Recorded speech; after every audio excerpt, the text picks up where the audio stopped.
Hello, everyone. YGC is back with me, your moderator Asfa, for episode 30. So, today we have an interesting episode, which I, for one, is all for it. So, our topic is, do you want to make your wallet happy?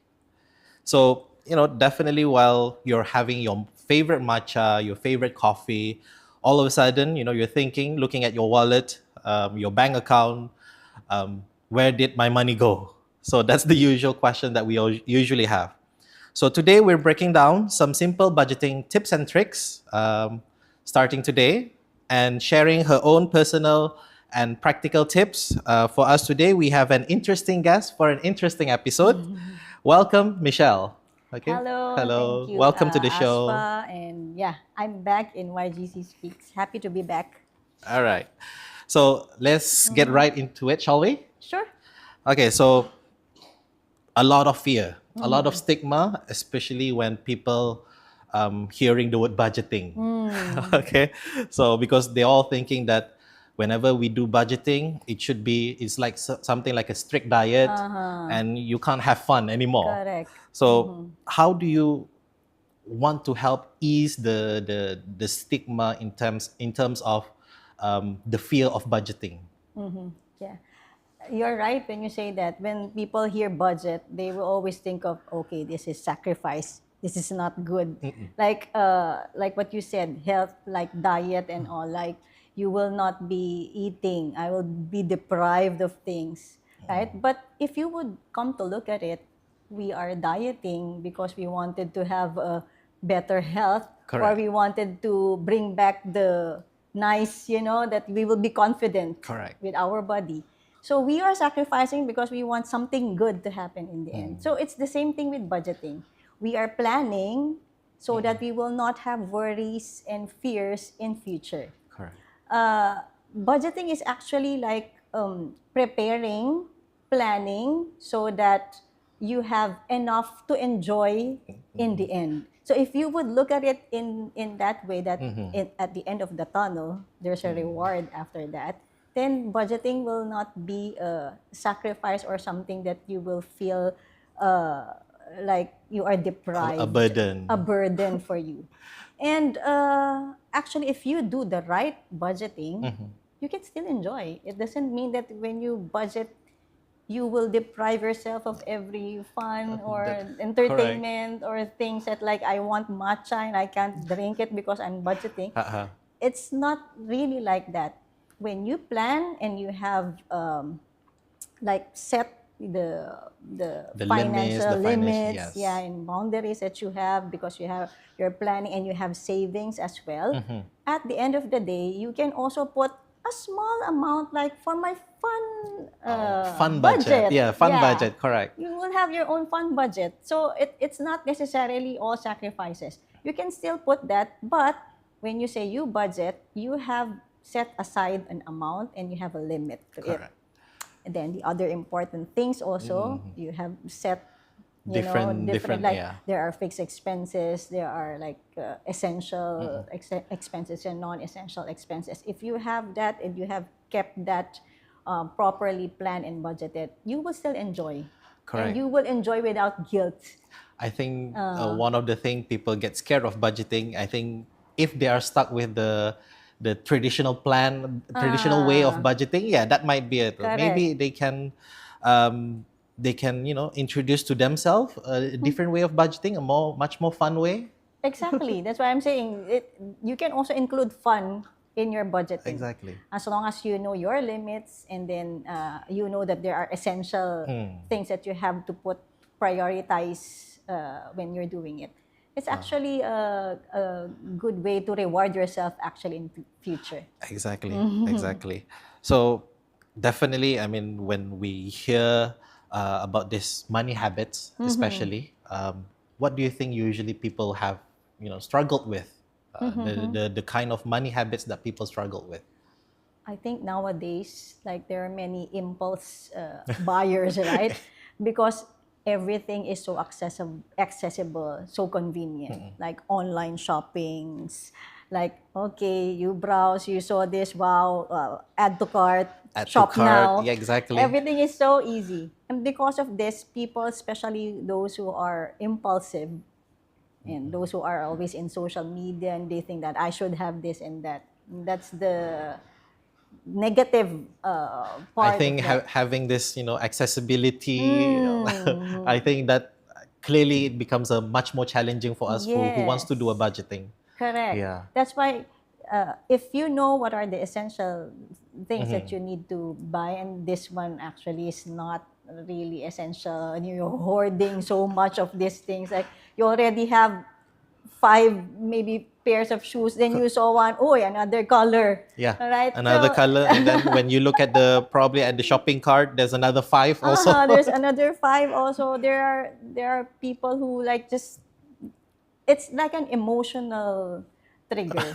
Emotional trigger, And you yes. get into it, and then and most of the people they get at the end of the day they will look at it. "Ah, I have spent this much in this shopping online. Correct. You will only realize it at the end.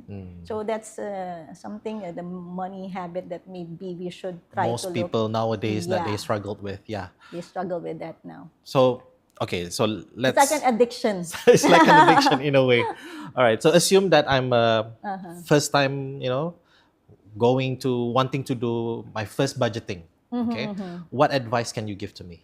Okay, first time. Like, first, I think you have to track your expenses first. Okay, tracking. Maybe for like this day, whatever you buy, whatever you spend for, just list it down in a paper or in any convenient way that you can take down you can list it down.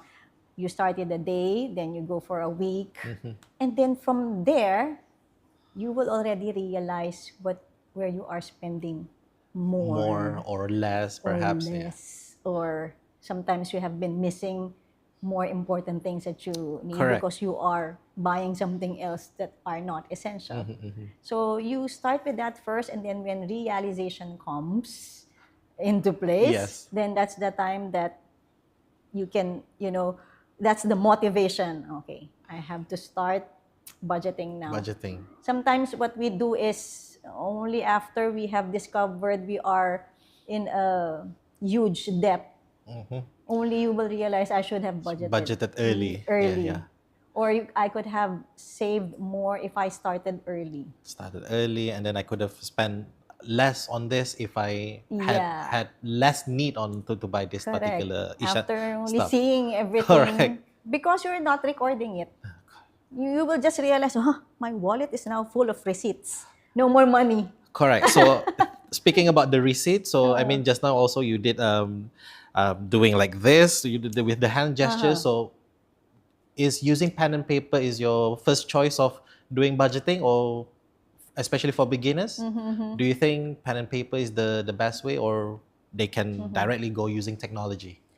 Actually, for me, the best way is your way, where you think that you would be able to consistently do it. When you think that in this way, it's more convenient for you and you will be easy for you to make it a habit. So if pen and paper is the answer, use pen and paper. If you're some like techie guy Correct. who would want to use apps and all, you can also try. There are a lot of apps in the Yeah, that you can definitely. use There's for many budgeting. budgeting tools out there. Yeah, some they use Excel sheets, but it depends. That's why from person to person. What is important is you would have something that you think that would work for you. You don't just copy someone does this, so I think I should use this. You can try different ways of doing it, but for me, I'm maybe a traditional. I use pen and paper. Pen, I have my own organizer and Correct. I write it down. Then sometimes I also have pen and paper. I also have it on my phone. Correct. Yeah, even myself, I'm using the technology to do the budgeting and all. I think, yeah, depending on some Yeah. people on their convenience. Yes. Correct. So, looking into your opinion about freelancers or maybe business owners who have the income is not, month to month is not always the same. Of course, yeah. So what advice do you give them, especially when obviously budgeting gonna be difficult for them?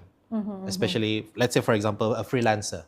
So this particular month they might have a job, so they might receive income. Then the other month, no job. So how can they do a proper budgeting with that? For me, when people ask me for advice, first you have to identify your expenses, your costs.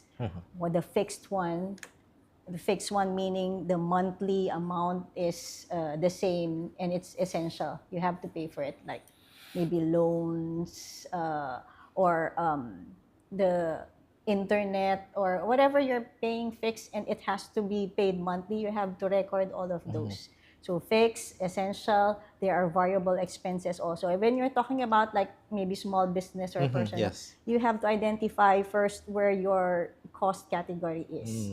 And then when you budget for the revenue part or the income part, especially freelancers, it's not like you don't consistent and you don't guarantee. So you be more conservative on the revenue. So you if you have an average sales of for example 5 to 10 cakes in a week, you put 5. Be more conservative, yeah. especially. For the revenue side, be more conservative. For the expenses side, you have to make sure that you have included everything. And sometimes you even put some buffer on it. So that you don't expect that, oh, my net profit or the bottom line figure is this amount. So it's good to expect less and you get more. Rather than you expect more and you get less, you get disappointed in the end. So when you're budgeting, that's the advice. So revenue part, be more conservative. Be more conservative. On the expenses part, you make sure it's complete, and if you can even have some buffer in it, you do so. Correct.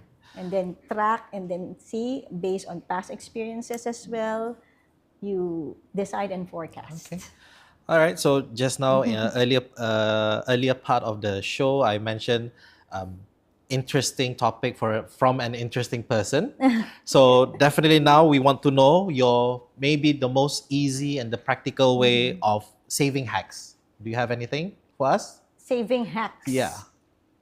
Maybe you can try like a week challenge to yourself. Like for this week, I would spend less on your dieting food, well, less coffee shop. Less matcha, probably. Less matcha. If you're having like 10 times in a week, you reduce it with 3 at first. Yeah. Slowly. Yes. Right? And think, actually, for me, my what motivates me is I will sometimes read like what is the bad effect of drinking so much coffee or things like that. Then I would have some realization, okay, I can do less of this. And at the same time, I have lesser costs. Well, probably you're just wanting to, guilt trip yourself so that, Yes, true. Guilt trip yourself. Right? In a way. And then at the end of the day, actually, you benefit because of course, you save money. You save. That's because that's the point. That's the point. And at the same time, maybe it helps on my health. Correct. Yeah, or exactly. Like even overspending on things that are not necessary. That's something that we like. There are few people who would have an average of this much online buying in a month. Okay. Right? So try to challenge yourself in reducing small amount until you get into the I see. the most that you can reduce. All right. I think maybe we can do one more question for you. So maybe what one easy habit that the audience can instantly do to save money for this week? To save money for this week instantly. Yeah, I think I have mentioned one. Yes. But I suggest before you do that, you have to track first. You as I've mentioned earlier, track first your expenses for the week. Or you start from a day to a week.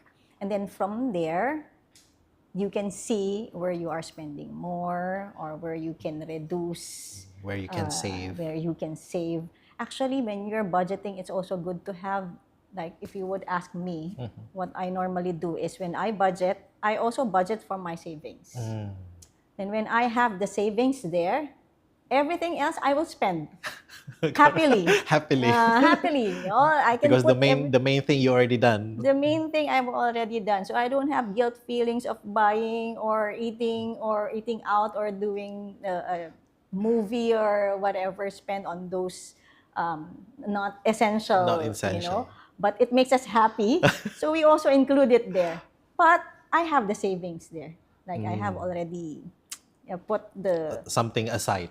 something aside. Yes. So I think that would be a good one. You can start looking into that. That works for me. But again, as I've mentioned, look at the budget that works for you. Correct. So that one you need to do. You have to record it first and see. Then afterwards you can start, Okay. budgeting. All right. So I think that is all the time we have for today. Thank you so much, Michelle, for your time. Thank you also, Asfa. All right. So definitely based on what we have talked about, building good money habits is definitely it's not a sprint, not a competition. Correct. I think it's best we start small, but then again we have to stay consistent. Yes. Exactly. All right. So for our viewers, thank you for joining us. Leave a comment and tag us at YGC. We would love to hear from you. So see you all tomorrow, 5 p.m. Bye. Your Global Campus, Skills for Tomorrow.